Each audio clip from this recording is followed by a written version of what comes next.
Welcome to Legends of Grayskull, the podcast that dives deep into the mythology of Masters of the Universe, with your hosts Matthew Dooch and Shawn Scavana. News, reviews, remasterings and more are just ahead on Legends of Grayskull.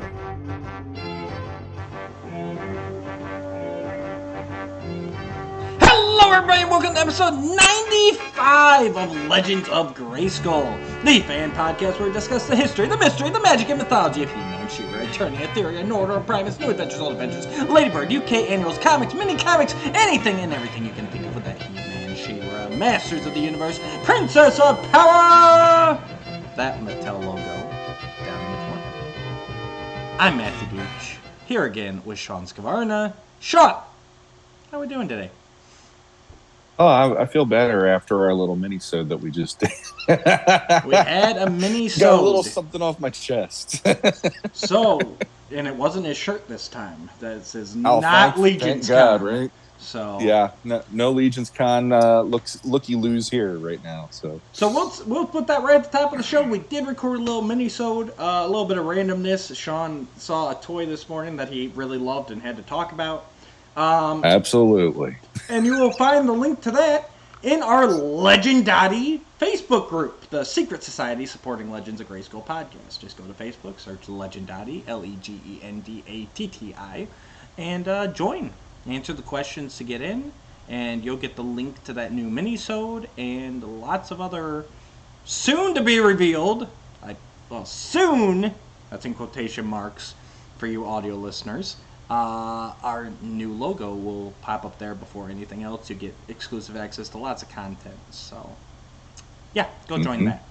And like, share, subscribe, all that. Come on, guys. We're almost to 1,000. Can we hit 1,000 before year 3? Or That'd year be cool. 4? Our 3rd anniversary? You know what I mean. It's early. Not really. Yeah, all right. For me, it is. So, Shawn, what have you picked up this week? Oh, man. Basically, Christmas came early for me. So I guess the first thing I'll do, this came in today. Didn't even get it out of the box yet. And we actually caught Shawn before he opened something. It's a Christmas miracle, everybody. It is a Christmas miracle. I ended up going in on this bad boy. Oh, he got the red Krampus. I got the red Krampus. I ended up selling my black Krampus, and I really wish I didn't do that, but I needed to do it. But this one made up for it, and I'm hoping to get another one at some point, because I do want to use this as they have that the head pack that's coming out. Okay. And I want to use this body with the red demon head at some point too. But I want to keep this one just as Krampus. It's Krampus. I've really liked the Cody Cat head from the Furious 4-pack on the red Krampus that I've seen. That's a really cool, easy pop and swap. So yeah, that's definitely another good one. And then, all right, digging into Santa's bag here. Yeah. So I did a trade with Anthony House Seal. I sent him the Masters of the Universe Classics Griffin figure, and he gave me this bad boy. Ooh, the Shadow Equidron. Yep, Mythic Legion's Shadow Equidron for our audio listeners. So that made me pretty happy, because, again, I had to part with that one, but all of a sudden, boom, like a month later, there he is again. So I didn't miss him for too long. And then I also managed to do a trade, and I got back Atlas the Conqueror from Mythic Legions, who I've already kit bashed to be the way that I had him when I first owned him, because I was never a fan of the all-silver armor. He just looks like he cobbles things together that it doesn't have a rhyme or reason. He just uses it for battle. So very happy I had him. And that one was a trade for the Headless Horseman, just the horse. Nice. The person I traded it with was like, I just want the horse. Can we do this? Absolutely. I will be happy to do that for you. And then I ended up paying for this guy, but he wasn't the same as eBay prices, thankfully. Scapular, the Crypt Breaker from Mythic Legions as well. Very nice. And he's one of those figures I said I could live without him after I sold him. And then the more I looked, I'm like, no, I miss him. He's too of an iconic Legions character for me. And yeah, he's one. he didn't come with his shield, unfortunately, but he has the spear and everything else. So I'm like, all right, I'll deal with that.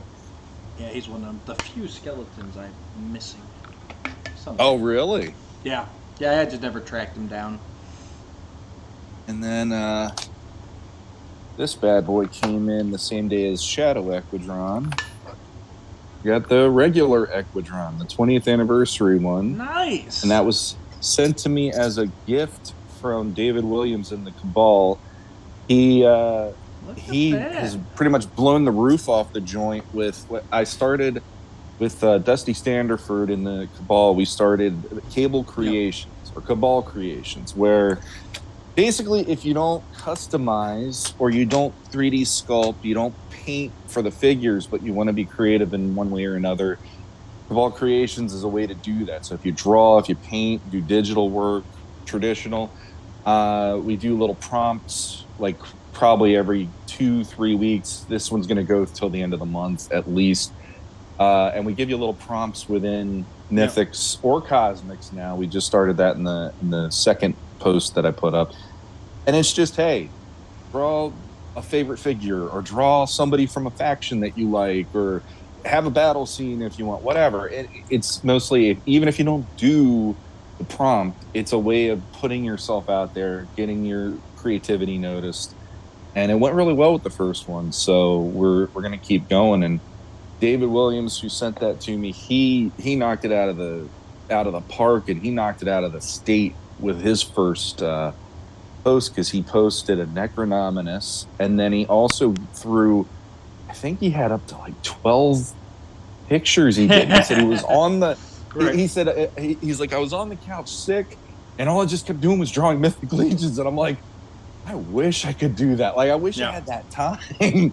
So I brought him in too. So he and Dusty and I are like masterminding the prompts now, and it's fun. So if you are also into Mythic Legions and you like Masters, jump into the Cabal. You can join in if you do any kind of art and share it. So yeah, very nice. All right, I have not picked up anything. Well, I take that back. Technically, I did, but it's not here because I'm going to give my son it for Christmas. But I did pick up the Masters of the Universe Origins Castle Grayskull at our local Myers store. It was on clearance for $39.99. Really couldn't pass it up at that price. I mean, playset, and it's got the Temple of Darkness Sorceress in it. I mean, the Nate Barch artwork alone is worth $40. So absolutely, well, more than that. But so I've got that. I got that put away, and actually, they had a coupon, save $5 off 50. So I also grabbed Triclops and Stratos from the CGI lines. They were on sale for $9.99 there, and I didn't think the clearance would work with the coupon, but I'm like, might as well try, right? And it worked. It counted. It was $5 off 15 toys. So, yeah, so I got the Grayskull and the two figures, for basically $55 plus tax. So, and Christmas presents are done. That's a win. Yeah. Yeah. So I did pick up that, but not for myself. And other than that, I've been putting together, I guess I can show a little bit of an update here. I did get, if I turn this the right way, I'll do an actual, Hi Felix, bye Felix. I got a little bit up on the bookcase there. There's my Mondo, Hordak, and Skeletor. They're getting ready. They will go on that top shelf there. I'll do a better tour at someday. And then in my curio, I've actually put all my NECA busts and stuff, and the turtles are in there in the bottom because they're a pretty they're a smaller bit of my collection. And IKEA finally had Detolfs in stock, so I did order a Detolf. So I do have a Detolf on the way. Hopefully the first of many. Like I said, I want to get that whole wall will eventually be display cases at some point. So that's been fun, getting to slowly pull some stuff out. And I went for some of the bigger stuff there. The Trolls, two of those I'd never had open before. Granomir I've got out there, all the big Funko Pop. All the Pops, my kids have always gotten me the Pops, so it's nice to get them on display and everything. So. Mm-hmm. It's been fun. Definitely. It's been fun getting all that stuff started, unpacked. I was thinking though, I gotta find something, and you guys listening, if you guys have any recommendations, obviously the Detolfs are amazing for figures, but then I was thinking I need something also that's shorter with some shelves, and then kind of a big top because I want to get Castle Grayskull and Snake Mountain up there. My classics. So yeah, I gotta. I'm thinking if I can find something honestly like an old like the comic shop, the glass cases, something like that. Where I've got the top that I can put the play sets on. But yeah, The only thing I could if I think can do of, that as the center and then Detolfs on either side, that'd look pretty sweet. yeah, if you got one of those, Walmart and Target usually have them the cubes, and they have like the inside. There's like usually it goes across like 3 cubes, Yeah, and then 3 at the bottom. Deep enough though. You know what I mean? That's the only thing I could think of. Because my son's got though. Well, actually, I think most of my kids have at least one of those in their room because they're great for their little toy bins and everything. Yeah. But yeah, something along that line. So I'll get there. Yeah. I mean, heck, you're already ahead of the game. You got Detolfs coming in. I still haven't even bothered with that yet. So yeah, one of these days. I figured if I'm gonna do it right, and that's why like like I said, I'm still gonna keep that curio, but that's gonna be kind of the oddball stuff. And then my big collections, my masters and my mythics, they'll go into the Detolfs, so they're all uniform. Oh, and I picked them up from PowerCon last year, but I am using my golden discs of knowledge posters down here. I forget. I'm so bad at this stuff. I forget who made these, but he's a nice guy. We talked for a while. It's fun. I like that they did that. I got his card around here. So, well, if you're gonna do coasters, right? Like, yeah. What else do you do? Like, yeah, you could just. I can't think of anything. You could just do like He-Man swords crossed or something like that. But I mean, you could do the shield. I mean, the He-Man shield, basically. But that's just kind of like that'd probably be the best other thing. This is that deep pull though, where it's like somebody will like some random person just be like, "What the hell is that?" But if somebody comes over and they're like, "Dude, you got golden disc of knowledge coasters," you're like, "All right, bro, you're in. Come on." There you go. Good times. All right. Before we get into the meat of this episode, I know Shawn's ripping and raring. He's been waiting literal months. Yeah. You wouldn't let me talk about it last episode. I had to shut my trap. Yeah. But before we do that, real quick, I do want to read Tony's email because he's been waiting since episode 92, which is actually like 3 months ago. And this is Tony Moore, Simba's guard from the forums. He was writing to us after episode 92, which is where we reviewed season 3 of the CGI He-Man Masters of the Universe. Dear Matt and Shawn, I so enjoy hearing what you had to say about season 3 of CGI He-Man. Your ideas for season 4, as well as those of my fellow listeners, are very interesting. I look forward to seeing how it all plays out. Also, I now know that I need to keep aware of a new He-Man comic that is coming. Thank you so much. I would have missed that otherwise. Also, I am very happy to know I am not the only one that likes a Beastly Sideshow. Remember he asked us to remaster a Beastly Sideshow, and I was kind of like, that's a really good episode.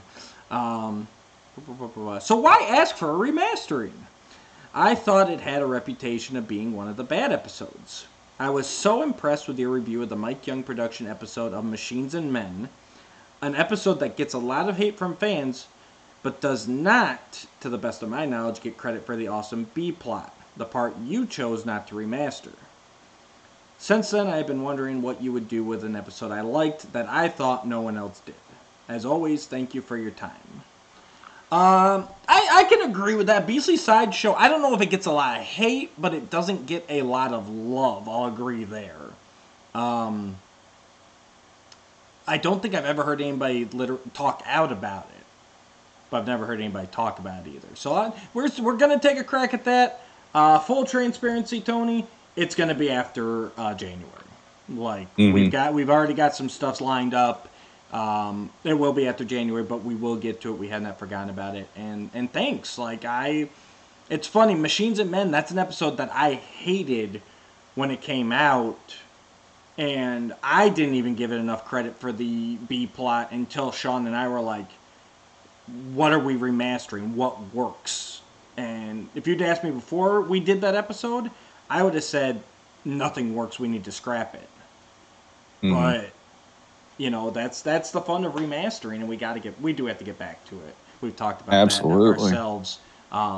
Guys, if you don't know what we're talking about, please go check it out. It's back there, remastering Machines and Men. That was actually a lot of fun. That might have been my favorite one that we, I think we really turned that one around to where if they'd done our episode, that would have been a really good episode of the series. I'd have to listen to that one again because it's been so long since we've talked about it, but I remember like the B plot with Randor trying to find Marlena using Battle Cat and all. That was something that from the first time I ever saw that episode, I was like, this is great. Like, I wish the whole episode was just Randor having to find her, and maybe there's a reason He-Man's out of the game, but Battle Cat's there, or like at the beginning of the episode. Whatever He-Man's doing, it's like I have to go do this, and it's all about Randor doing it then, because we don't get him in the spotlight nearly as much as, I mean, he had more spotlight than Filmation though. But I think the one that I still find fun is when we did the Island. We came up with some stuff on that one where I was like, how cool would this have been? What if Clawful and Merman teamed up on that episode instead of it just being Clawful not knowing garbage about his own culture and his own species and everything? Well, and like we've said, and for the guys that are newer fans of ours, I know we've gotten quite a few people jumping on here, especially with you making the rounds on the Skelly Vader universe. Yeah. One of the points of remastering is... we kind of struggled with it a little bit at first, but we finally decided, like, when we're remastering, we're not just throwing out the episode. We're dissecting the episode. We're like, okay, what were they going for, and how can we make it work? So watching it as a first-time viewer, The Island, case in point, not to give away our whole remastering, you should go watch that too, but, we're like, okay, this is a garbage episode. But then but it made us remastering the way we do made me go, but what are they trying to do here? And it's like, okay, they're trying to do a horror movie. So let's lean into that. Like, let's actually do it. Because when you break it down, that's what they're going, the isolation, the mysterious locale, the trio getting split up. Like, all right, they're doing a horror movie, but they didn't commit, and they made Clawful a wimp. So, fixing those couple things. So that's what remastering's about. It's, anyone, and I'm not saying anything's wrong, but anyone can just be like, all right, this sucked. Let's do something different. But we're like, how do we make this work? There's no bad ideas. There's just bad execution. That's kind of the premise of remastering for us. So. Yeah. And, I mean, honestly, I miss that more than a lot of other segments we used to do, because it has been quite a time. I can't remember the last, was the last time when Matt Rob was on? We did one of the, I know we did one with him. It might have been, and his was the 87 movie. How do we add a B plot to it? I think that might have been the last one, because we ran through our initial we had like 10 or 12, and we ran through our first list, and then Matt Rod, and then honestly, everything picked up. Like, when we started this show, there was no prospect of anything. Yeah. We were just kind of there. The crossover comics had come and gone. They'd done Thundercats He-Man already. They'd done Eternity War. Like, that was behind us.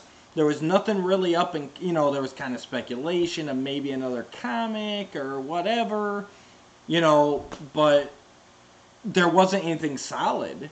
And so we started, with reviewing the vintage stuff, with doing this and that, coming up with remastering, And then all of a sudden everything exploded, and it's like, man, it was a struggle for us just to keep up with all the announcements and toys and 5 toy lines. And I mean, even Super 7 at that point was like maybe like twice a year they were releasing figures. Like it was, you know. So yeah, it was just that we just started up the show at that perfect time where we caught all of this explosion, but it made us unfortunately lose time for, you know, some of the other stuff we planned. So yeah, and basically all that we've been able to cover, if we cover stuff, is here's this episode, because you know, okay, Revelations hit, CGI hit, and we didn't do episode breakdowns on CGI at least, but no, yeah, it's definitely been like a, oh dear God, grab it by the tail, try to keep up, because you know we didn't expect it to be the damn bursting, and all of a sudden all this is happening all at once.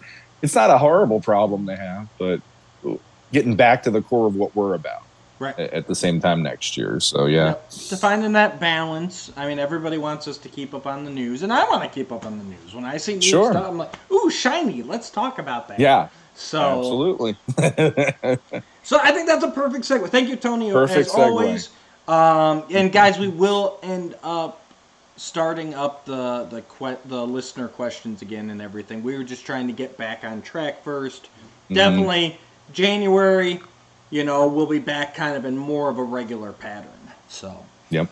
But yeah, so today we are talking all things Mondo. Nice, I like that. Yeah, I mean, really,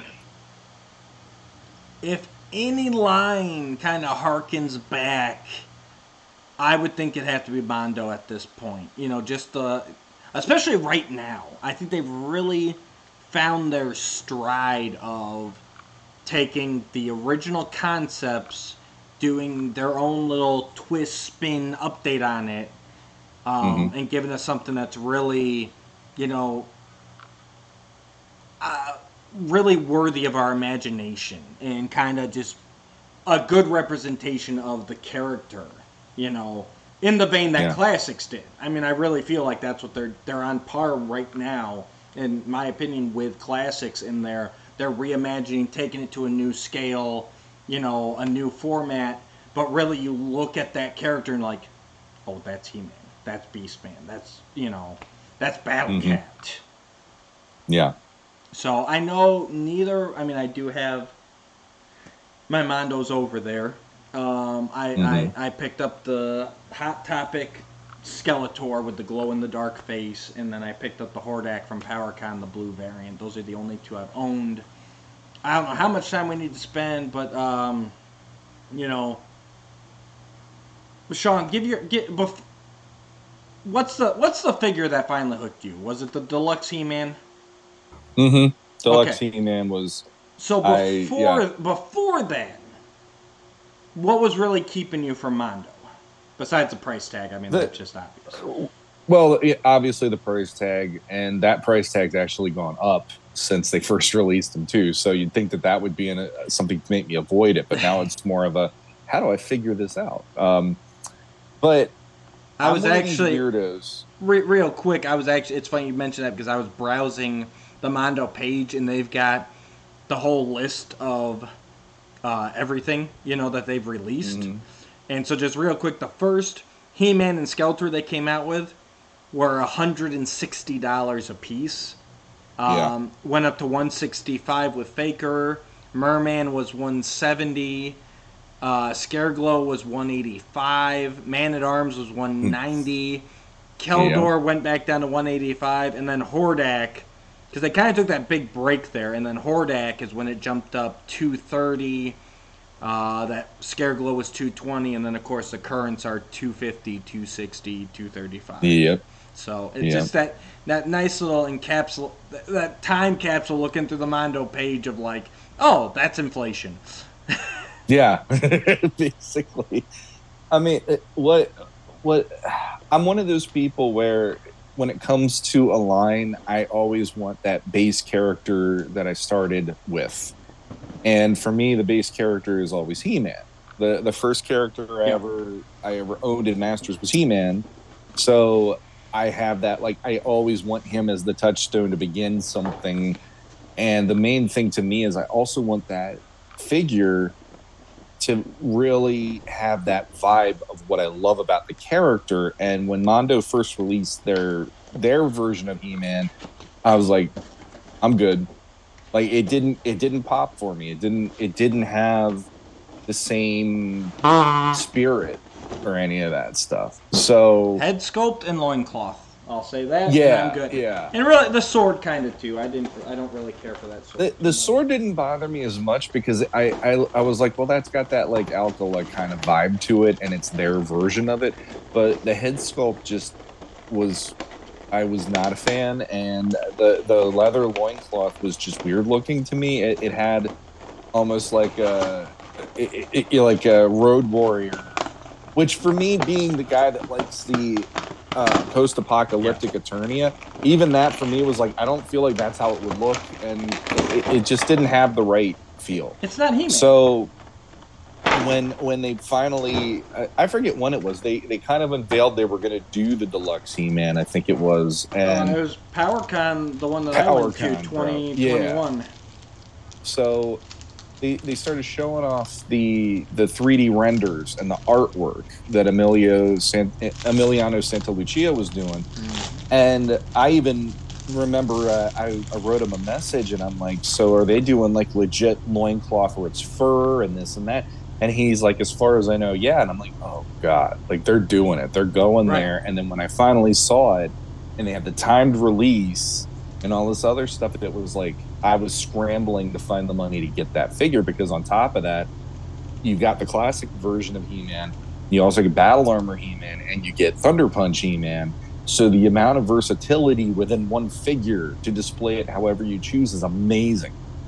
And the head sculpt looks way more the way I'd like to see He-Man look. And it felt like this is like they are really going for it with that figure.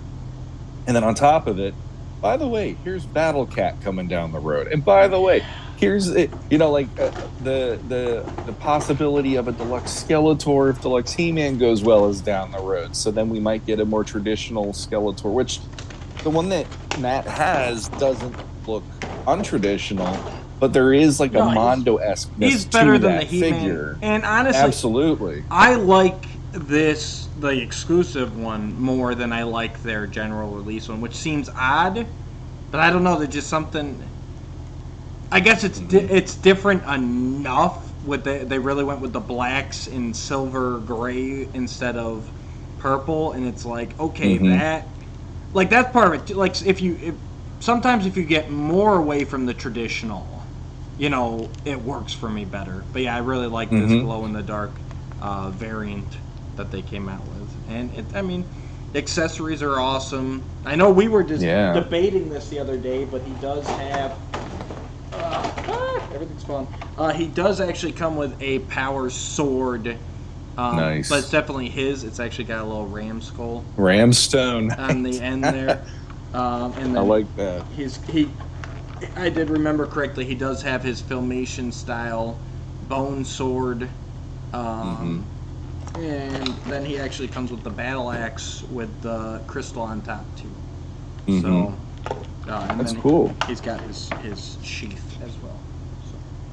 Nice. Yeah, plenty of accessories, and he comes with this. I've never understood this with Mondo. The toy head. They do that with all of them, and it's like, I'm never gonna use that thing. That I'm not.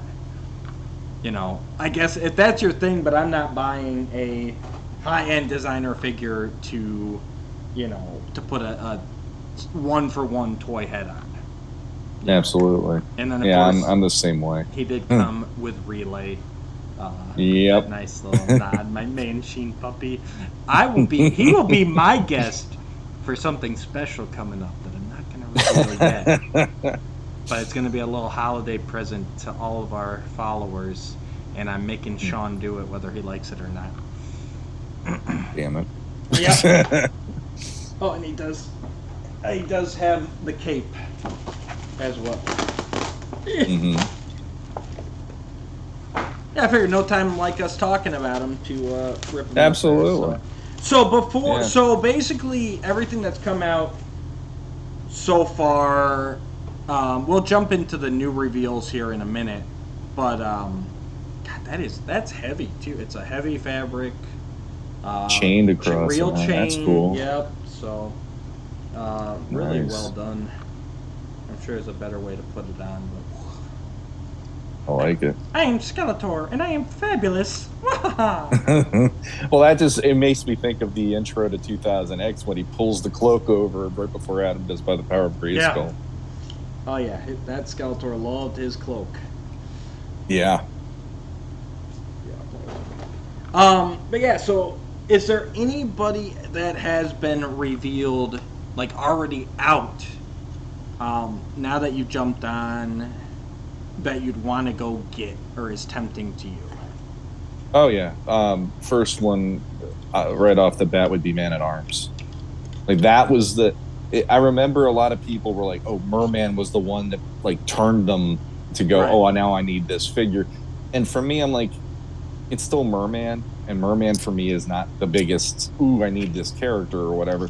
But Man at Arms, like his shield being like the same as his armor, and all the different things that you could display him with and whatnot. I'm like, yeah, that one. Because my plan is to hopefully get like the major characters like He-Man, Teela, Man at Arms, and then for Skeletor, Beastman, maybe Trapjaw, and Skeletor, depending. Right. So like Man at Arms was definitely one that he pulled me in, and I'm like, if they could have made a better He-Man, this would have been a must-have too. And I kept saying to myself, I'm not going to go there. And now that the deluxe one hit, I'm like, I have to backtrack to get him. And I got to admit, the Hordak actually was quite a surprise. And you like the blue one, but I want the gray one. I want the toy centric one. So yeah. Yeah, I do. I know you and me. That's pretty much how we can be summed up there. It's like he's blue Hordak, I'm gray Hordak. Yeah, you know what I'm saying. I'm gray Hordak. You're blue Hordak. Yeah. It's the perfect. That's actually a great way to. Next time we do our intros, I'm gray Hordak and he's blue Hordak. Yes. This one I have had. His arm's falling off. I had. Does he come with a cape? He does. It's on the floor. He comes with a red cape. Yep. I saw it when I was looking at. It was Thanksgiving. DeepDiscount.com had him for $70. I think it was the gray one. It would have been the gray one. So they had him for $70, and I was doing research, and I'm like, well, does he come with a cape or not? Because some photos had the cape, some photos did not. So yeah, no, I've been curious. He's got his cape. He's got his 2000X staff. He's got his crossbow, and he comes with Imp, who I've got up on the shelf over there already because he did not. He was somewhere else because I had Hordak out and displayed, and I packed him up for the move. Imp was somewhere else, so he didn't get put back in the box. So he's already been unpacked. So yeah, it's got the crossbow. It's got an actual string on the crossbow that no one can see. Yeah, really nicely done. I like that. And then yeah, he's got the staff.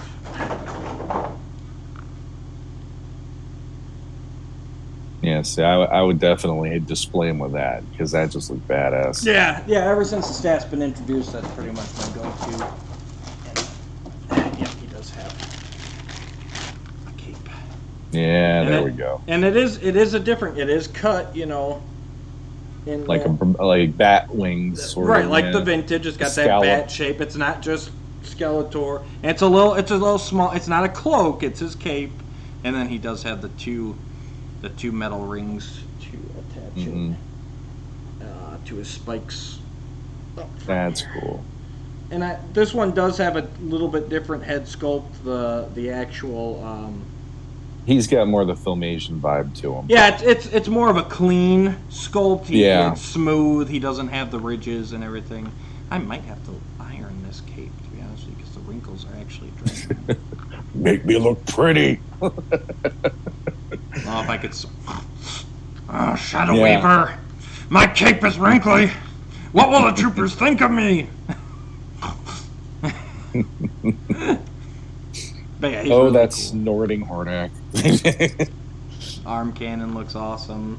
And like I said, he's got the imp up there. So really cool figures. And they're just beefy. They're massive. Like, I know everyone always said, and I can't disagree, you know, how, like, holding classics makes you feel like a kid again with, the, you know, that chunky big figure. And I can't deny that, like, them versus vintage. But, like, holding a Mondo in your hand, that's where I get the, like, oh, no, this is how I felt in my childhood. Like, oh, my God, this guy's huge and heavy. And, like, I remember even as a kid, like, getting Turtles or even, especially, like, New Adventures figures. And, like, I told I remember telling my dad, I'm like, yeah, these are really light. Like, they're just, they're not as solid. You know, and looking back, the big thing of that is probably at least between Turtles and that is probably the internal, because every figure had that spring in there, besides the female. Yeah. You know, if nothing else, they had the spring, so that had to add some weight. But yeah, holding a Mondo, that makes me feel like this is how I felt when I was 6. You know what I mean? Well, like for me at least, with you know, like.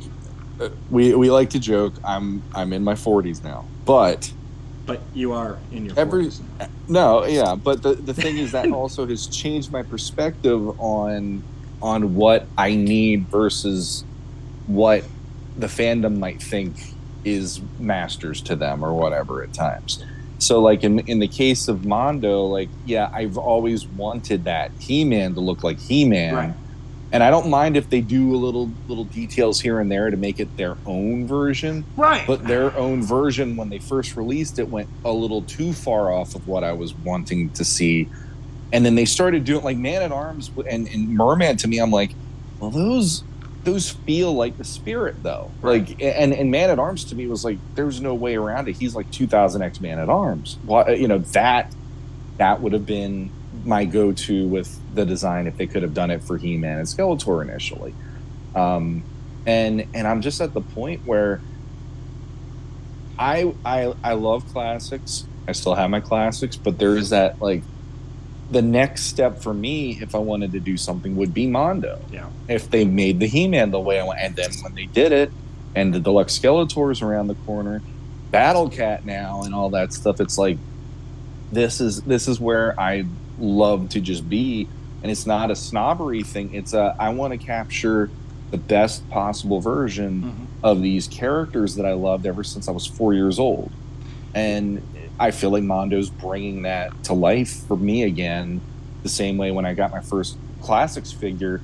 And it reawakened how much I absolutely love having toys all over the place. Yeah. Because up until that point, I wasn't collecting the same way I am now. Nope, I agree. And for me, Hordak's the first one that really captured that. Like, this is Hordak. Yes, he's got extra details. Yeah. He's got, you know, cool accents and stuff and everything. Sure. But, like, this is the Hordak figure brought up, you know. Absolutely. Yeah. For me, past figures, really the only one that I might be interested in is in Scareglow, but that's just because I really like glowy figures, not even so much that I, like, really want a Scareglow necessarily. But yeah, that's probably about the only one past. I do want to get the She-Ra. I had to miss the She-Ra because it came so close after the He-Man. And we were moving and everything, so She-Ra is definitely on my want list.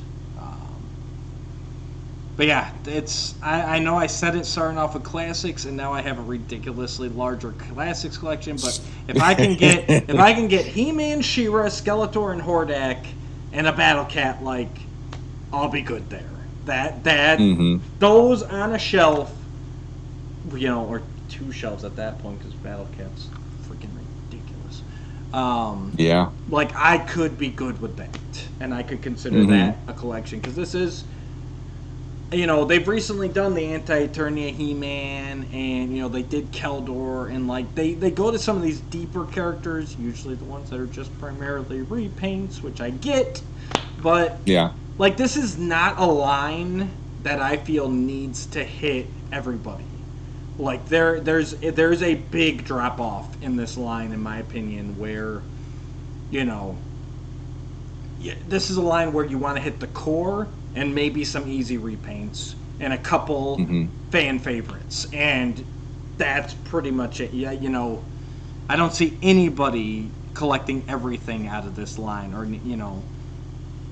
I want to throw some names out, but I also don't want to insult anybody who's like, I hope we can get that character because I love that character and I would love it. I just realistically, this line, I don't think will be that. I would be curious to see what they do with it, because so far, like, they've come up with certain ones where I'm just like, I don't need that. Like, I don't need a Keldor. Right. I never ever needed a Keldor because Skeletor has always been where it's at.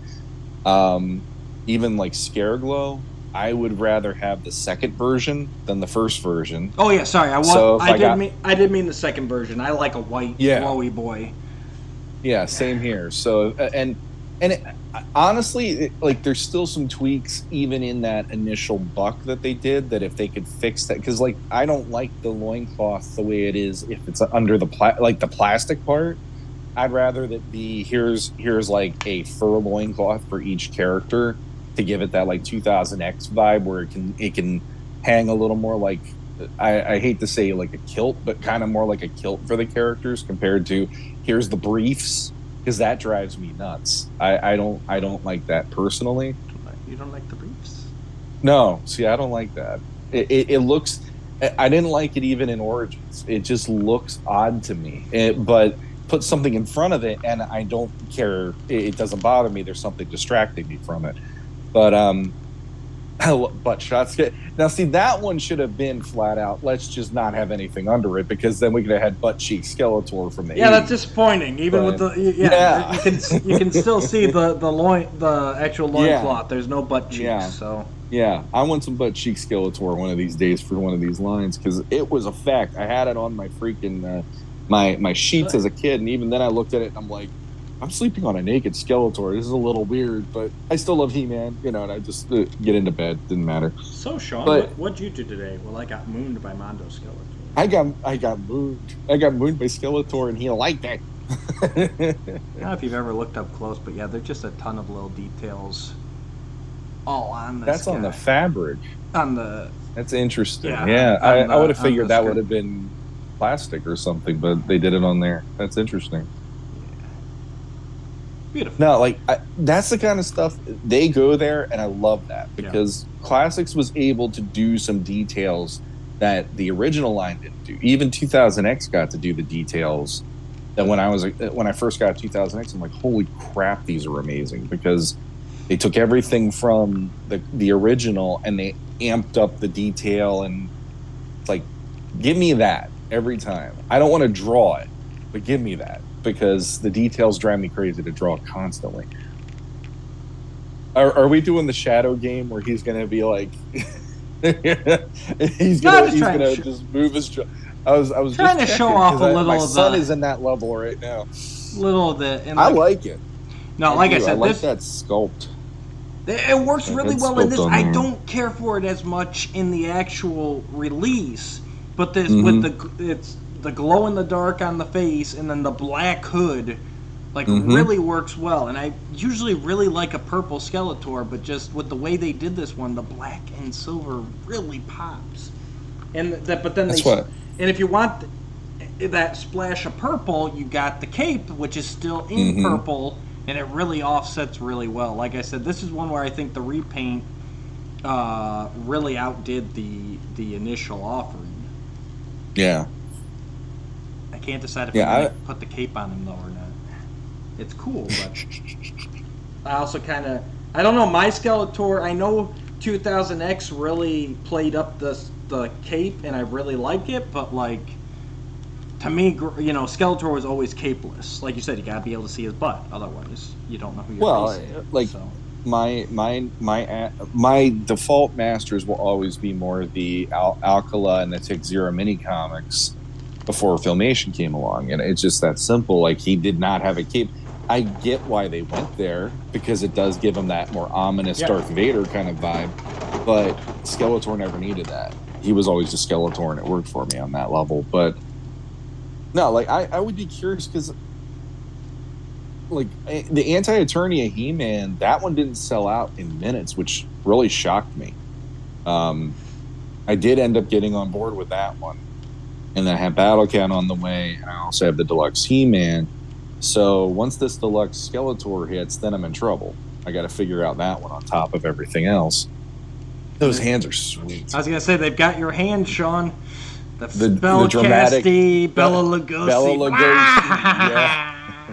Yeah. Man.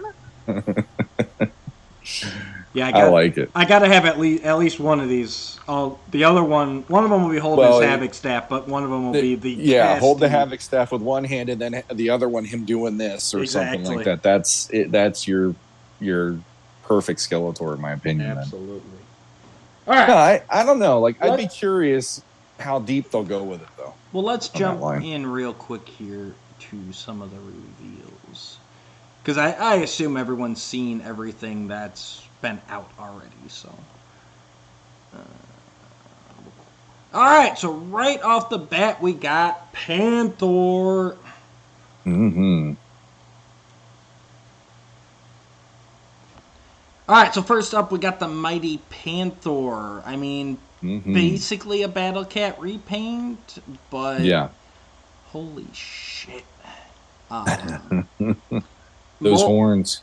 Right off the bat here, we've got the horned helmet, based off the Four Horsemen's addition to the Classics figure.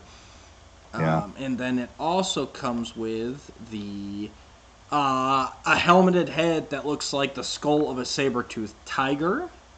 That one was a surprise, mainly because I can't remember if it was colored or not, but I thought it was colored bone color in the initial concept drawing, but instead they went with the actual green metallic, like his saddle and everything, which I think...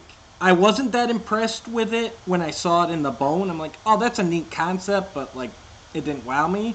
But seeing it in the green, I'm like, okay, like, that takes it to the next level, you know? So, yeah, that's really cool. Then it also comes with a Filmation-style head with the mouth open, roaring, which... You know, I know a lot of people are always worried Filmation-style stuff will look out of place, but I think that works pretty well. And the fact that they gave you the open mouth, whereas the last one that I'll show here, it's the toy head, unhelmeted, but it's more mouth closed, fangs barred. So it actually, they give you a reason. Like, they could have just done all three heads, like, basically the same portrait, but it's like, all right, Filmation head is roaring, and this is growling. You know, I like that they went there. And this is scheduled for late spring of 2023, which isn't that far away. Price is supposedly TBD, but let's be honest, we're looking at $500. Yep.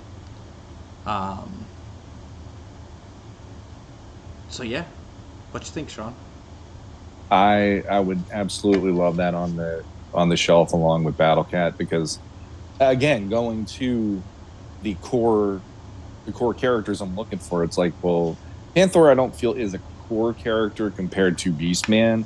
Right. It's not like Battle Cat to He-Man, but when the offer is out there and you have so much interchangeability, it's like those two would be the ones that I'm willing to sink that kind of money on, and then it would probably be a big thing that would make me go, well, now I'm going to get in on another cat, which the only other cat I could think of is if they ever went to Battle Lion. Or Claudine. You could do Claudine. And that's one that I can automatically go, I'm good. I would never worry about that. And I get it. I get they want to get their money out of the sculpt. I applaud it. I will say, sure. I mean, I don't know. Maybe I was just a dumb kid, but as a kid, I never was like, oh, Battle Cat and Panther are the same. You know what I mean? I never... I think Beastman Mossman was the first one I really noticed, and even then it didn't really bother me. But like, I don't know, just going to the green saddle and the purple and the the flocking on the vintage toy. But even here, without it, like yes, they're essentially the same figure, but those color schemes and the little touches just differentiate them so much. I'm just like, okay, like this is awesome, and this is one I probably won't bite on him, but like I can really appreciate it, and he is definitely attempting, and I love everything they did with him. Yeah, absolutely. Then after him, scroll back through these head pictures. We have the concept art for Tila, and she is just coming soon, not final, pending licensor approval. Now, I know one of the hard parts of these are when they show off this concept art, most of the time it doesn't include their accessories, which, as we've seen, can make a big difference, and there's usually a ton of them. But quite plentiful, yes. Yeah, I mean, and you look at the recent She-Ra's and He-Man, like, that's... like, She-Ra's got, like, 3 to 5 different looks you can make depending on how you mix and match the pieces. So I've got to assume right off the bat we're looking at least snake armor, probably a sword, a staff, maybe Zor. Maybe they'll put a toy color Zor, which is, a good popular choice, for Tila to come with. Yeah. Well, I don't know. I'm hoping that they give her the sword.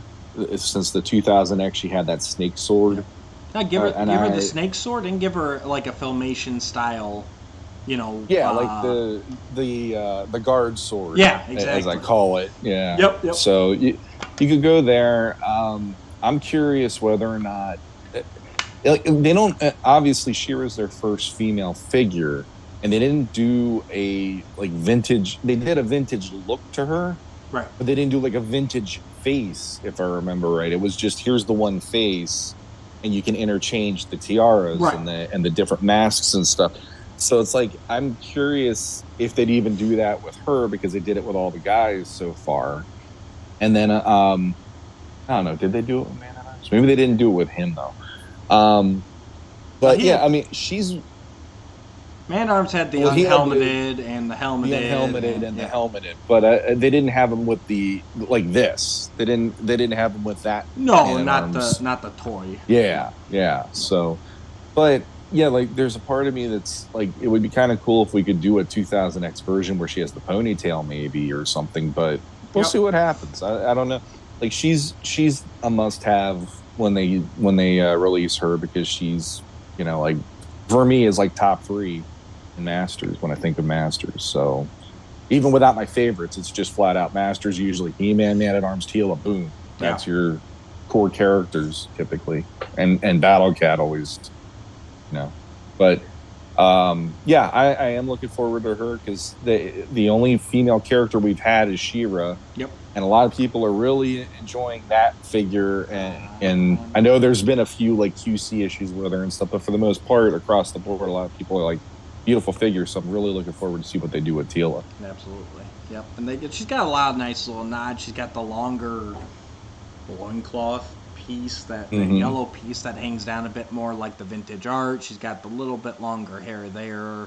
The fur around the shoulders. Like they've really, I like that. They've done their best to kind of get an amalgamation. And then those boots are pretty much 2000X. Like I don't remember the knee pad part's really coming along until then. I could be wrong. Yep. But no, you're right. That's 2000X right there. So, I mean, that's the other thing too, is this line does do enough of an amalgam of what I love about vintage, but it also has 2000X that is like, when I see these, it's hitting all of those notes that I want it to hit. Right. For honoring both ways. And that's what we were saying at the start. It's like that's what we were looking for. Something a little bit more, taking all the history and adding a dash of newness in there. Exactly. Rather than just, here's us reinventing it. Which, nothing wrong with that. I give them props for doing it. Nothing against anybody who's involved, just those early figures were not for me. Oh, next up, because I didn't pay attention to what order I put these in. The Skeletor Deluxe concept art. So this is in the same vein as the Deluxe He-Man that came out. You're going to get 3 different armors.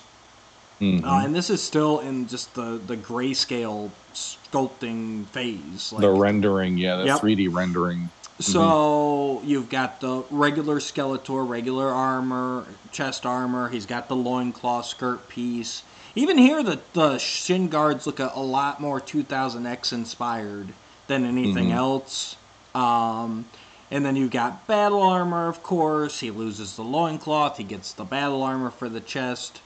And then you've got Dragon Blaster Skeletor with the dragon and the shackles and the chest armor and the skirt pieces back.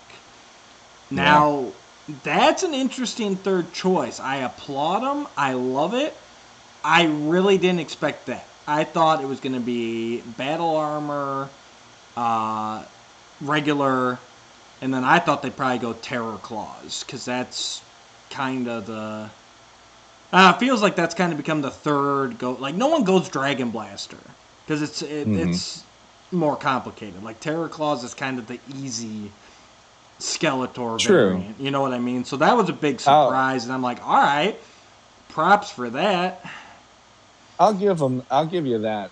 But personally, like, as a kid, I still remember, like, I don't think I ever really picked up Flying Fist He-Man or nope, I didn't. Terror Claw Skeletor. I didn't have either at all when I played.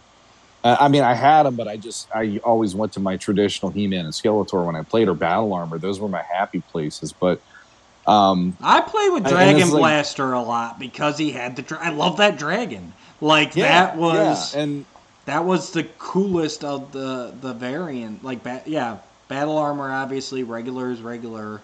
But then probably my third playing was Dragon Blaster just for the dragon. Like, this is cool. I can squirt people and everything. It's awesome. So that's a perfect segue. When Mondo released the images of that, like the next week, Emiliano posted on his own Facebook page, here's some of the reveals that happened at DesignerCon. Which is where I stole all these pictures from. Thank you, Emiliano. And same as the last time where I reached out to him when he posted the Deluxe He-Man, and I'm like, so are they doing the fur loincloth or not? I reached out to him. I go, I gotta ask, is the dragon going to be a literal accessory, or is it just stuck on the armor? And he said, I'm going to have to give you you'll have to wait and see answer for that one. And I'm like, well, the last time you did it where it made me really happy. So I'm not going to put words in his mouth, and I'm not going to say he said anything other than what he told me. But I'm actually like, there's a potential that's a dragon that could be like, like Relay or something. You could take it off and have it next to Skeletor on the ground, maybe on your shelf. And it's like, that's really cool. Yeah, I think he'll definitely be detachable. But like you said, I'm hoping he'll actually have at least a little bit of articulation. Like, just leg, arm, just to get him in a couple, maybe neck, just to get him in a couple poses. Like, he doesn't have to be, full figure, super articulated, but just a little something, to take him off and be a guy, Yep. Or even just do a couple different poses on the back, like get him to turn a little differently. That'd be interesting. Agreed. So it's funny, when we talked about it, I was like, well, I've got a Skeletor. I'm happy with a Skeletor. I don't think I need the deluxe, which we knew was gonna come. Now looking at him, I'm like, I kind of need a deluxe. Like, there's enough newness there and the Dragon Blaster, and I'm like, I don't know. I might end up getting that one. I suckered myself where I got the Deluxe He-Man, but then I realized that their standard edition He-Man was still available, so I ended up going in on that one too, because now the Deluxe I can make into Battle Armor He-Man or whatever, or I can use vice versa. But the whole point for me was, like, I really do want to display this figure in as many possible ways. Like, Thunder Punch I could give or take, but the Battle Armor one was always so big. And it's the same deal with Skeletor for me. It's like, Battle Armor Skeletor and the traditional Skeletor. And then if the dragon does articulate, the dragon's going to be out there on the shelf too. Right. But that's going to be right there with Panther, like, okay, I got my big cat and I also got my fiendish little dragon, one way or the other, I'm going to kick your butt, and I like that. So, it's like the versatility of what they're giving you with these releases. Like, it's funny. You were like, I don't need Skeletor. And now all of a sudden you're looking at it going, I might need Skeletor. And I'm like, see, this is the problem that I'm running into. Well, myself, and this guy would be my regular Skeletor, but I'd put Battle Armor or Dragon Blaster on the shelf. And if the dragon, I mean, you got to figure he's got to be at least relay sized, maybe a little bit bigger, honestly. And like that's a figure in and of itself already. Like, absolutely. Just looking, I think he'd probably be a little bit bigger. So, I mean, you're talking, he's vintage Orko sized. So, that's a good figure right there. Like, the Battle Cat that they're bringing out has Cringer as a cub. Right. So you figure that probably might be a little more one-to-one how the dragon size could be. Yeah, it'll be that. And cowl relay size. So that interests me on that level. And even if it doesn't have the working arms or whatever, it just be like, hey, I'm putting that on the shelf right there. That's going to be awesome. Absolutely. So because something that we never had as a kid was the Beasties. Yep. For Masters, those little details that you could add to your background and collection and stuff. So huge miss, absolutely. All right, and then we've got the Beastman. Good Lord, that's a big boy. Very traditional color scheme. Again, 2000 Nexus shin guards going all the way up. He's got the brass knuckles. He's got the shoulder spikes. He's got the fur harness with the compass. He's got some bones hanging off his loincloth. And you can just tell. Like, you go from the Tila to this, and it's like, Tila, Beastman. Yeah. Beastman's a deluxe figure just being Beastman. Definitely the widest figure that they've released, or will release. Yeah, so, the look of him, it's like the whole thing. Man-at-Arms, He-Man, Tila, Beastman has to be there with Skeletor as far as I'm concerned. And it's like this, I think, is the beginning of them going, we could eventually do Ram Man because of how big that figure is. He's at least a blueprint leading in that direction, I feel. And now that you mention it, just looking at him, he's kind of in that Ram Man, like, cross-cell pose. Like, he's got that same kind of profile. I didn't notice that till you mentioned it. Well, I was just thinking of the width and how big that's what I mean. Like the width but and now the that arms. You're saying that, it's like it could be a hint. Yeah, he's in that same kind of style there, and he's got, like you say, he's got the same kind of proportions. So, yeah, that would be interesting. Yeah, they did like a little promo a while back that showed the chest piece and some fur. So ever since then, I've been like, I can't wait to see what this figure is going to look like. And when I saw it with the reveal, I was like, I'd love to see them more close up because we have these like shots that are probably about 10, 12 feet away from the screen. But it looks on the money for me of what I would love to see Beastman look like in the line. Yep, nope, he looks great. He's Skeletor's henchman. I will say it's an easy pass for me, but like also if I had the extra money, I would also pick him up. Like, it's not absolutely, yeah. It's not a must-have, but he is really well done, and that's what I can say about the majority of Mondos. For me personally, it's like I can appreciate everything they've done, and if I had just unlimited play money, I would have them all. But I don't, so I got to be more pick and choosy. But yeah, Beastman looks great. I will say to anybody out there who's feeling these are unattainable, though, like I am definitely not made of money. I'm not doing this where I'm just shelling out the whole amount right off the bat. I mean, they have multiple ways of paying for the figures. So if you are interested, they do different ways. And plus, if you have a thing like Klarna, for instance, which is the afterpay deal, they can set you up on that, or they do shop pay. And the ones that I have, those I'm going to be paying off through the rest of the year. So it's not like I'm buying these and just throwing money constantly at Mondo. It's like, yeah, I'm in a payment plan. But once that's done, I'm still not going to be upset that I did this because they give me the best version of something and I'll be happy to put it on the shelf if it's something that mattered to me. It's as simple as that. Absolutely. And I believe last up we have, last but not least, we have the Orko. Scale concept art. Our favorite little Trawlin. Definitely more of an elongated 2000X body. The robe is kind of two pieces. You got the tunic and then you got the skirt, very 2000X inspired. But then that head is very much vintage. And this one they do show off the couple different heads. You got a more traditional, big-eyed pupil filmation style. You got the more squinty, just yellow dotted, mysterious. And then you do have the unmasked head based on that classic filmation concept art. Where in Dawn of Dragoon, when at the end when he shows Driel his face, we the audience were originally supposed to see his face as well, and they decided to cut that out and just keep it the shadow and the mystery where only Driel gets to see it. But they did come up with a concept. It was famously published in James E. Tock's Complete Guide to Filmation, He-Man and She-Ra, and now we have it in 3D form. Yep.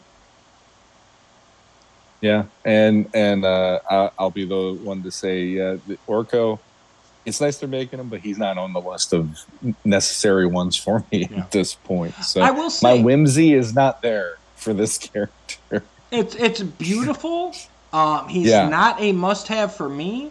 Where they might get me is I could see this being a cheaper figure. Yeah. I mean, so that might be like $250 for that. Wow, that would be amazing. If it's $250 in the wrong direction, amazing. If it's $250, he's coming with a crap ton of accessories, or maybe like a diorama, or you know what I mean. Like there's got to be something else, But if this guy comes out and he's only like 100, then it's 150 maybe, Well, but then I'm saying like Orko's not a must-have. I love what they did, but like if he comes out and it's like, I can get a Mondo Orko for 100. Yeah. Like just that alone. But I'm curious where they go with him. Do they go with the ton of accessories, or do they release him as a lower price figure? I don't know, because the other part of me is like, well, in Classics they did it where they put Prince Adam in with him, which I thought that was actually a pretty fun way to have, put that. So either, if they did do a Prince Adam, which that doesn't matter to me either, to be honest, because I'd rather just have the He-Man figure. But what if he was with Sorceress? Yeah. That's the one that I think if they did a 2-pack of that, it would probably, but they didn't unveil her, which makes me feel like that's probably not going to be how it works. And I think that would be, if anything, I could say like maybe the Green Goddess. Because then you're just taking the already revealed Teela, and you're doing a repaint, basically. Like, that's something I could see them packing him in. I don't see them packing him in with a new, unique character, like, design-wise. Well, there was a promo, and she was on it. Oh, yeah, for sure. So the chances of Green Goddess and Orko team up, who knows? Yeah. But, and honestly, like, this is that thing like you were saying about how deep the line would go. I wouldn't have expected a Green Goddess, and here she is. But then again, they're using the Teela buck, making that keep moving forward. And I'm sure that Evil Lyn will be another one they use the same thing for. So they're getting the money out of that, just like the original toy line and all that. So I get what you're saying. I'm gonna take this off the screen here just so we can cut it back to. I can go back to normal. But yeah, I get what you're saying about I wouldn't think Green Goddess from like a character standpoint. Yeah. But for me, I totally see Green Goddess because it's that cheap reuse of parts. Because we've got Teela, it's just a new color scheme. We've got He-Man, so Faker's a given. Anti-Eternia He-Man's a given. Prince Adam's pretty much a given. Honestly, I could see him doing a King Grayskull before like a Cyclone, because King Grayskull's just, you take the He-Man, you repaint it, and you give him a cape, you know, and a new head sculpt. Like, it's that easy repaint, you know. Green Goddess, we'll probably see a Red Beast Man. It's the same reason we saw Keldor.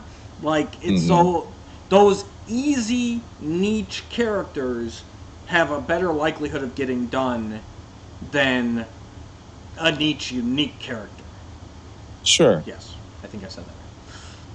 Yeah, and I mean that's the beauty of Masters in general. Right. It's just okay, reuse, but then like, I don't know, I'd almost be curious where the cutoff would be, because the thing is, I wouldn't need, like, I know he's one of your absolute favorites, but like in my collection growing up, I didn't need Snout Spout, for instance. Shut your filthy whore mouth. Yeah, see, I'm that guy. But I would never see Mondo doing Snout Spout. I can say that right now.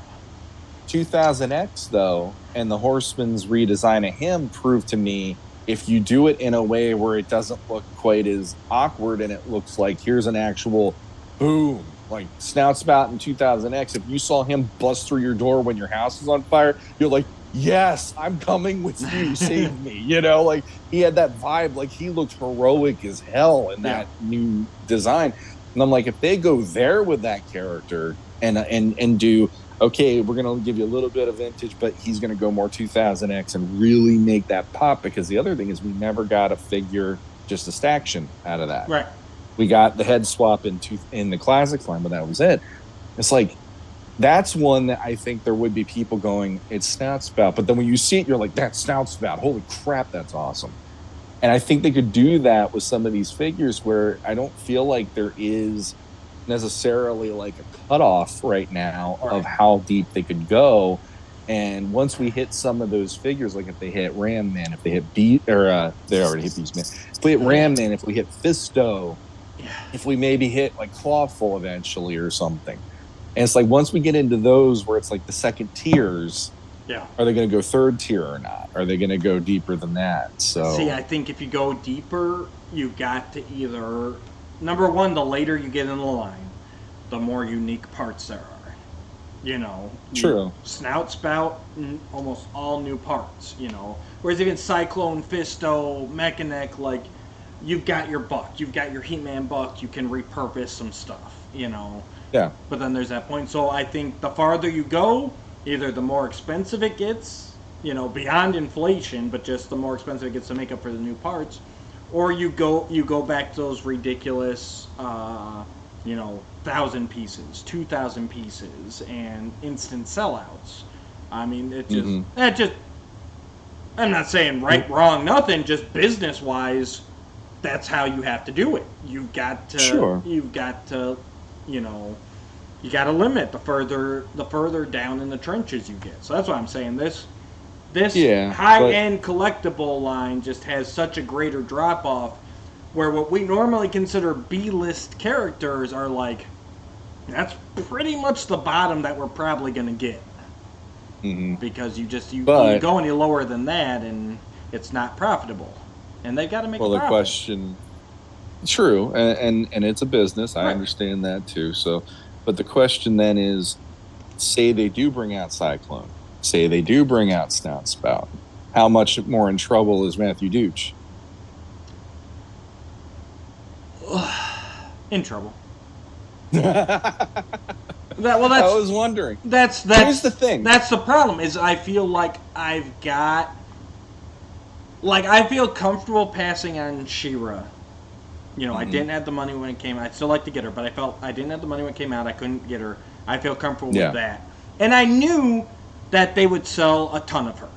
Like, they're going to sell She-Ra. They're going to sell He-Man. They're going to sell Teela. Beastman's going to sell. Yeah. I don't want Cyclone or Snout Spout to be looked at as failures, though. So then I need to step up and get, you know, and it's not going to happen again. She-Ra will probably get another release. You know, like a more pared down release, probably. Yeah, probably. Yeah, you only have maybe one tiara or whatever. You know, one sword. Like, there's the chance for her to come out again. Cyclone, Yeah. he comes out, that's it. Like, you're not going to do a second Cyclone. It's not profitable. I get that. Like, there's not that much love. But No. I'm thinking about it, and the thing that and this is just me looking at it from a design standpoint. I don't know if this is how they do it, but this is a theory I have. I mean, you have your basic buck, and that's going to be used across the board. So the main thing I think is Cyclone would probably just have an armor plate for that radar.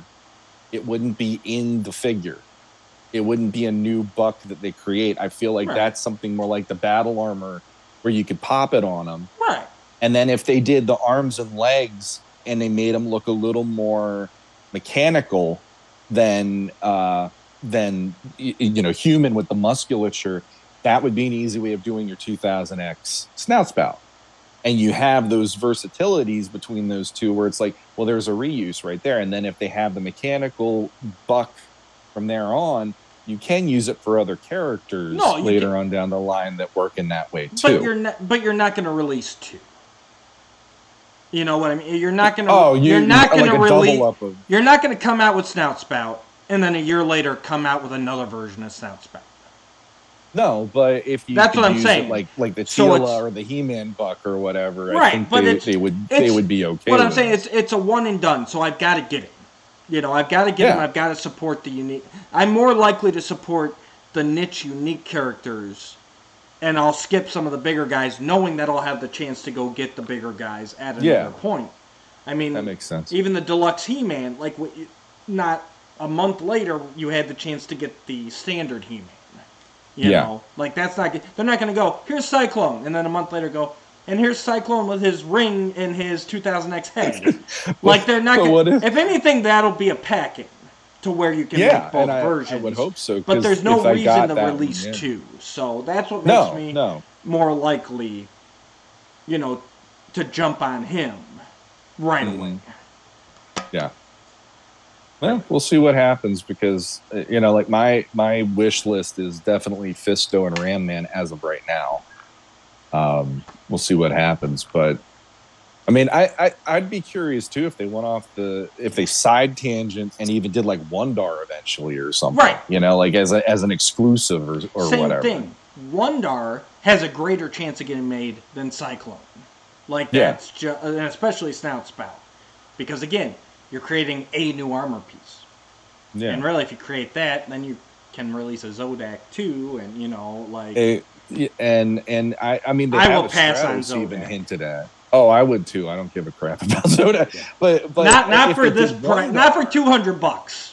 Like See, for me, it's like Wondar is like that one you'd have my interest because I've always thought it would be cool to have him when I was a kid, knowing he was out there. And he would have been my default He-Man.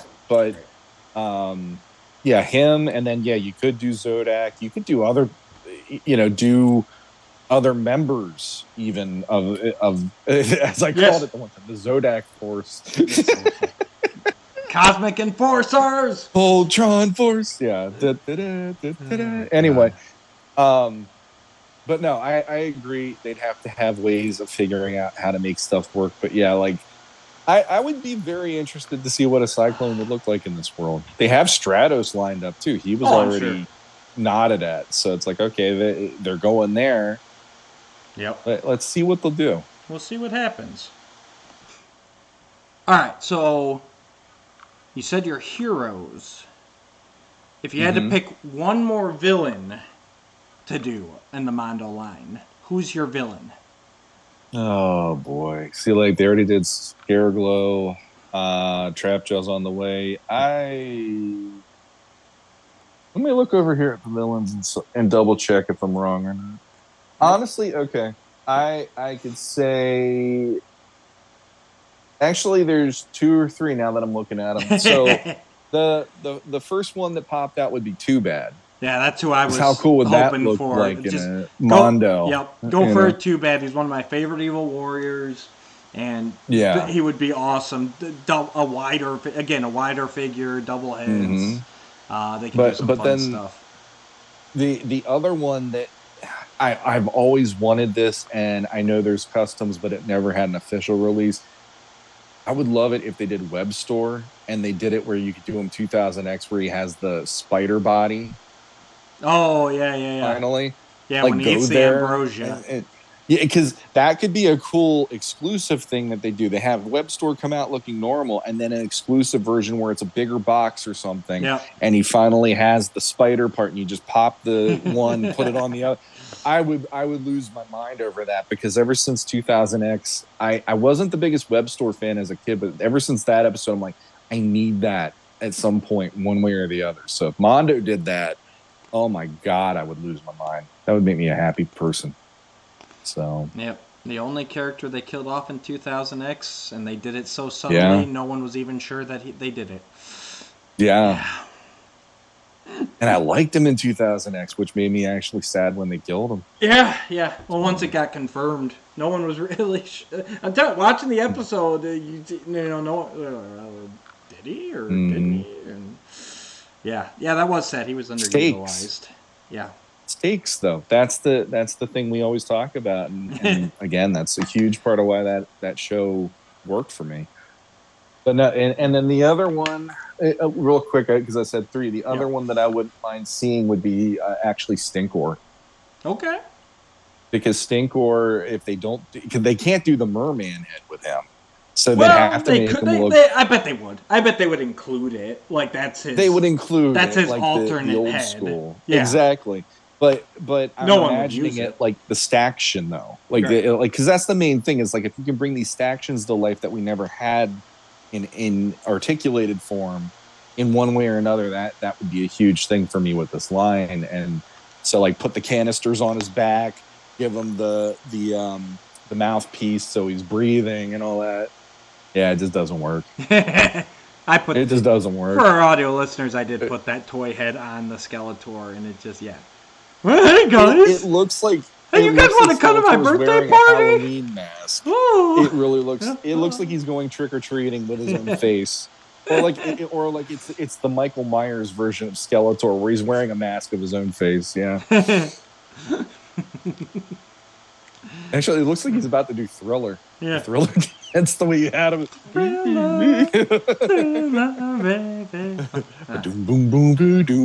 This video has been pulled from YouTube. Not for copyright infringement, just you sing horribly. Oh, okay. Wow. It's after midnight. Oh, that's terrible. I'll never get that one out of my head. Oh, boy. Yeah. So Mondo, they really turned things around. People thought that they were dead for a while there because there was a big lapse there for a minute, and they came back strong. They got Emiliano on board, and now they are just knocking it out of the park. So I think that made the difference having him brought on board because he has a pretty like him and the Horsemen have a really strong compass of what works with these figures. Absolutely. Unfortunately for my wallet, they absolutely yeah. Yep. All right. Well, I guess it's about that time. We want to thank all you guys for joining us. Hopefully you enjoyed the discussion. Stay tuned. We got some big news coming up here. The holidays are right around the corner, but don't worry, we've got some legends still in the tank for you guys before we get there. So, yeah. Shawn, anything you want to promote, drop, words of wisdom? Depending on when you do put this out, if it goes up tonight or whatever, it should be pretty tomorrow. Quick. Okay, so tomorrow, which is the 13th, December 13th, I will be on the Legion's Lair on the Cabal. What? I'll be their guest, so you can tune in and watch me be what I'm normally on here, except talking about Mythic Legions more than I'm allowed to because this is Masters. But yeah, like I'll be on that, and then Jesse from Offworld, who's blown up. That guy is, I mean, shooting star. Hell, he's encompassed that now. He and I are also doing a Mythics 101 discussion on Ostradamus Toys channel. So we did 2 episodes of that. Check us out on there if you want to as well. And I think that's about it. And the Cabal Creations, if you are an artist and you want to join in on that, feel free, join the Cabal and throw your artwork out there. We really love seeing all the different styles of art and the different characters that are getting posted. Absolutely. And make sure you check out Skelly Vader on YouTube as well. He does Toy Frenzy and a lot of his own stuff. He's doing some painting again. He did a nice one of the Evil Warriors recently. Check out that video. Always a good friend of the show. Yeah. Seems like there was somebody else, and I'm sorry if I'm forgetting you, but know that we still love you. We're getting back in the swing of things. We'll get better at this, I promise. So, thank you guys for joining us, and until next time, don't use this head on Mondo Skeletor.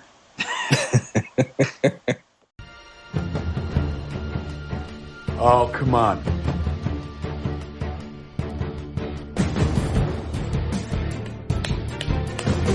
Ah, rock!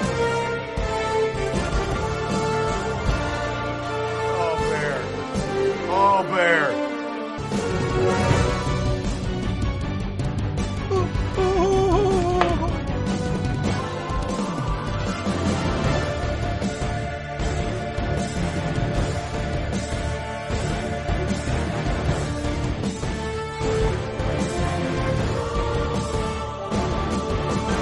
Oh!